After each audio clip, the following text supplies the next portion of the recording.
Let me congratulate Mr. Giant himself, Tiki Barber, now doing pre and post. Congratulations, sir. Thank you, my friend. I'm excited to be back in the Giant family. I got a lot of questions about this. Like, do you have to travel, or are you, able to stay local? If I want to travel, I can, but I probably will not. We'll be local for the away games and obviously at the games for the home games. The other question I have is, are you ready to deal with Paul Dottino? I love P. Dot. Of course. But he's intense. Of course. I love Paul as well. You're used to P. Dot. That's right, because he used to probably pester you with questions when you were playing. Well, congratulations. There was a big announcement earlier today that the partnership between the New York Football Giants and WFAN, which has been going on forever. I think this partnership began in the mid-'90s. It's been going on for a very long time. It's been extended. It's been continued. And it includes Tiki Barber doing pre and post. So congratulations to you. Thank you. I'm excited to work with Schmelk. Thank Neelay Shaw. Obviously, thank the Maras and the Tishes for welcoming me back home. So it'll be fun. Very, very cool. And congrats to the Giants and WFAN, because it's a wonderful marriage. They've been great partners over the years. The Giants have even treated me well, which is crazy since I'm not a Giant fan. But they always welcome us with open arms, including tomorrow, where we will be giving you a dual trade deadline Giant program on July 31st. We got a great list of guests. I can't wait. We can name a few, I guess. Malik Neighbors will join the show. Jackson Dart will join the show. I'm so curious to see what happens when Jackson Dart comes over. He's a few feet away from us. You're a professional. I'm a professional. And Sean takes his shirt off and start whispering sweet nothings into young Jackson Dart's ear. You going to be okay, Shawnee? I am going to stop off at Victoria's Secret tonight. That's a big plan of mine, but I'm very excited to meet Jackson Dart. Yeah, it'll be very cool. So we'll be out there tomorrow, regular time, 2 o'clock, a lot of Giants, a lot of trade deadline. Before we get to the trade deadline stuff, last night was so weird because the Yankees won, and that's the headline. Great, they won. They needed that victory. It was dicey, but they got a huge victory that they needed to get against the Tampa Bay Rays. They also got help because the Toronto Blue Jays are skidding right now. And so the Yankees were able to gain ground. And we'll keep you posted on the Blue Jays. They're in Baltimore right now, and they're tied at 3. So there's a chance the Blue Jays may lose again, and the Yankees have another opportunity to gain ground. But what I found weird was the Volpe situation. And that has been a big topic around here at WFAN, and rightfully so. And I thought last night was the biggest contradiction of them all because he hit. And that's great. And there are times throughout Anthony Volpe's career we've seen it where he can hit. Of course. And we saw him hit a grand slam in the World Series last year. And he smashed one last night. Dude, his longest home run of his career. And his offensive numbers are pretty much on par with his power being up as to what he's done the last couple of years. The offense has not been the number one issue. The number one issue, and we saw it last night at the beginning and end of this game, and could have cost them this game, is his defense. And it's a concern. Yeah, it's a concern because I don't think it's a physical thing at all. And maybe it is, actually. Sean keeps bringing up this injury that happened, what was that, May? Kentucky Derby Day. Kentucky Derby Day. That's right. It's now seared into Sean's head that he calls every day Kentucky Derby Day when he's hosting and you're out, Evan. But, maybe that's what it is. It is a physical thing because, to me, that last error where he short-hopped it over to Goldie at first base and potentially put the victory in jeopardy. Devin Williams luckily got out of it, but it felt like he was thinking. He was overthinking routine ground ball, easy throw to first. Let me clutch, double clutch, and then I'm going to short arm it and throw it. It was mental. It wasn't physical. It felt like it was mental to me. He was unsure of what he should do in that situation. And in the post game, which I was listening to, they talked about how as a shortstop, that's not 99 out of 100 you'd make. That's 100 out of 100 play you make. You don't even have to think about it. It's routine. It's rote. It's ingrained in your mind and your psyche, physicality, everything as a shortstop. And for whatever reason, Anthony Volpe has lost that. And how do you get it back? I don't know. Do you send him down? Do you make him take extra practice? Do you hope that it goes away? I think this is why Aaron Boone is just mindlessly and blindly supporting him because he doesn't know what to do to fix it. Well, there's no easy answer, which we have to try to figure out. And certainly the manager has to figure out, but I've been thinking about it. It's been discussed on this station. I heard Sal earlier today push the drum for sending him down to the minor leagues. Here's what I know before we decide what to do next. Despite him contributing offensively last night, that kind of issue defensively cannot last. No. You cannot be that kind of liability at such an important defensive position. And the only way you could even think about playing a guy every day who's a defensive liability is if they're going to over kind of contribute offensively. Right, which he did last night. Well, that's one night. I mean, overall, Anthony Volpe has now written the script of his major league career. He's been in the major leagues for 3 years. He basically plays every day, and he is what he is. He's a 220 hitter. He hits for some pop. He can run, and he's got a sub-700 OPS, which if you took those numbers and you combine it with Gold Glove defense, you'd say, okay, fine. Sounds like a shortstop from the early 90s. Sure. Like, that's a playable player. Yes. But his defense right now, especially what happened last night, even on a night where he contributed offensively, is making him unplayable. Because even though the Yankees won last night, they won despite the defensive issues. And imagine what you would be saying as a Yankee fan last night and today if Devin Williams didn't bail him out. Because Anthony Volpe set up what could have been a horrific Yankee meltdown. And one thing we know about the postseason, because we've lived it and we've breathed it, is you cannot give opponents extra outs. So despite what he did offensively, the first thing we need to do as baseball fans, as Yankee fans who are listening, is we have to understand that as a problem.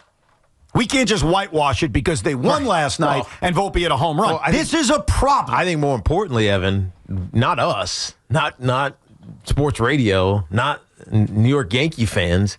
I think Brian Cashman and Aaron Boone need to figure out that this is a problem. Well, okay. Need to acknowledge that it's a problem. Also, maybe Anthony Volpe needs to acknowledge it's a problem. I don't know if we've heard him talk about some of these issues. He's got 15 errors, which is not only the most in shortstop, it's the most in Major League Baseball. Yes. Right now. Well, okay, so you say Brian Cashman, Aaron Boone have to understand there's an issue. I think Brian Cashman has already done it. Because to me, by adding Ahmed Rosario, who can play shortstop. Yes. That's what he grew up playing. That's his natural position. To Ahmed Rosario's credit, once it was kind of announced by the Cleveland Guardians, or the Cleveland Indians at the time, he ain't the answer at shortstop. Ahmed Rosario has prolonged his major league career and made him a useful utility player because he plays the outfield, he plays third base, and he plays second base. But he's a shortstop. Ahmed Rosario needs to be in the mix at shortstop. So Brian Cashman acquiring him, which I thought was a really keen move a few days ago, was step number one. Because 2 weeks ago, when we would have these conversations, I would say, well, there's no one else. Yep. Oswald Peraza's hitting 150, and he's already playing third base. They don't have other options. You want to call up Andrew Velasquez from AAA? Like, they don't have other options. They now have other options. So I'm exonerating General Manager Brian Cashman. I am. Because he went out and did his job. The question is, when will Aaron Boone do his? Because, in my opinion, sending him down, sure, you can do it. It's been made. The case has been made over the last couple of weeks. I heard our dear friend Sal arguing it today. I get it. I wouldn't do it. What I would do first is say, you're not the everyday shortstop. Now, if you hit and you defend, will you be the everyday shortstop? Sure. But I have another option on this team. And so step number one, and I don't understand why it hasn't happened, and it should happen, but it doesn't seem like this manager is interested in it happening, is letting Anthony Volpe know we love you, we support you. If you defend and you hit, you'll play. But for now, the splits at shortstop, instead of it being 100% you, 0% everybody else, it's going to be 60-40. And based on performance and based on success, you'll either play more, or you'll play less. I said this before they sent Alvarez down the Mets side. I said, listen, Luis Torrens should play more. Let's start with that. Now, the Mets went to the extreme level. They eventually sent Francisco down. I wasn't in favor of that, my opinion. I'm not in favor of sending Anthony Volpe down. I'm in favor of saying you are no longer the 98% shortstop, and he has been. He has only sat 3 times this season. He barely sat last season. So this hasn't even been tried. We haven't seen the Yankees sit Anthony Volpe. It hasn't happened. You're going to pick the one random day they did it? They haven't done it. So, and it wasn't for performance. He was sat down to rest. Right. It wasn't because he was bad or leading the league in errors. It was because they felt like he needed an off day. And I'm not even doing it based on that. I'm doing it based on I have a guy on this roster who I think can still play the position, even if he hasn't played a lot of it the last few years. But he came up as a shortstop last year. Hasn't played it consistently since 2023. Well, 2023 isn't 30 years ago. Exactly. And Ahmed Rosario is 28 years old. He's in his prime. He can play the position. I watched him play the position. Like a lot of us did. He was a shortstop for the Mets. And while he was ultimately a failed prospect, he can play the position. And right now, you can't argue with me that he wouldn't play the position better than Anthony Volpe, because Anthony Volpe is a liability. Anthony Volpe almost cost them the game. He sandwiched last night's game with 2 defensive plays. That cannot happen. So let us start, I think, with what is the most simple thing. You have a shortstop on the roster, start playing him more. Yeah, make him earn it. Make Anthony Volpe earn the time to play, because the emotion that I can imagine he's going through, even though he doesn't show it, you don't see it very frequently when he makes bad defensive plays. You see it when he hit a 450-foot home run. His face was beaming. He was happy. He could smiling. He's joking around. Felt like a weight was lifted off his shoulders. But the emotion that he feels doesn't seem to project something's wrong here. We have that emotion. And it's interesting. I don't know if Sean felt this way after the game, but I was so ready to be irate and scream and yell when we got on air today about Anthony Volpe, even if they won, but the save was blown, and instead of the save, Devin Williams gets the win because the Yankees come back and they do something in the ninth inning. We were ready to explode on him, but then Devin Williams gets out of the inning, closes the game, saves it, and it's kind of like, good, I can save that. Yeah, no, you were just relieved. Felt like it was like relief that I didn't have to go lambast them. You wanted to, but right. Also you're caught in the spot where we've been complaining about Volpe for so long, but the Yankees just needed a damn win. Right. So that took the priority post-game. Definitely. Well, I think those two things can be separated. Like, they won a game last night. It was very important, and I'll even give Volpe his credit for contributing to the offense. Like, the offense is a question with Aaron Judge out, King Aaron Judge out, and the Yankees went out and scored 7 runs. By the way, we did it like 30 times yesterday. What do you mean? Aaron Judge without the King. I know. At least 30. No, I have the exact numbers, by the way. I have set records over the last few days in how much money I owe for not calling him King Judge. Yes. That's why right off the top I wanted to say it right. But Anthony Volpe deserves credit for being a part of the offense and what they accomplished. But no, he doesn't, by the way. Well, no, he does. He had an RBI single and he had a home run. Like, that happened. They were down 2-0 because he can't field the position. All he did was offset those errors. No, I understand. I get that his defense stinks. Oh, so it's a net zero for him. That's all I'm saying. That's fine. You want to throw flowers that he had a big home run, he contributed offense, so that's fine. He's the reason they were down 2-0 and trailing to begin with. I understand that, and I agree with that. I'm merely saying I'll give him credit for the fact that he hit, even if you want to say it got counterbalanced by his defense. But this can't continue. Like, there are certain things, even when you win a baseball game, where you're happy your team won, but you say, this has to stop. Yep. Like in the Mets case, it's not hitting with runners in scoring position. It's got to stop. It will eventually kill them. Well, the Yankee defense, specifically led by Anthony Volpe, has to stop. It can't continue. And it almost cost them last night's game on both accounts, with what happened early and what happened late. So the question is, what do you do about it? My answer is, you just acquired a shortstop. Play him. They don't even talk about Ahmed Rosario as a shortstop.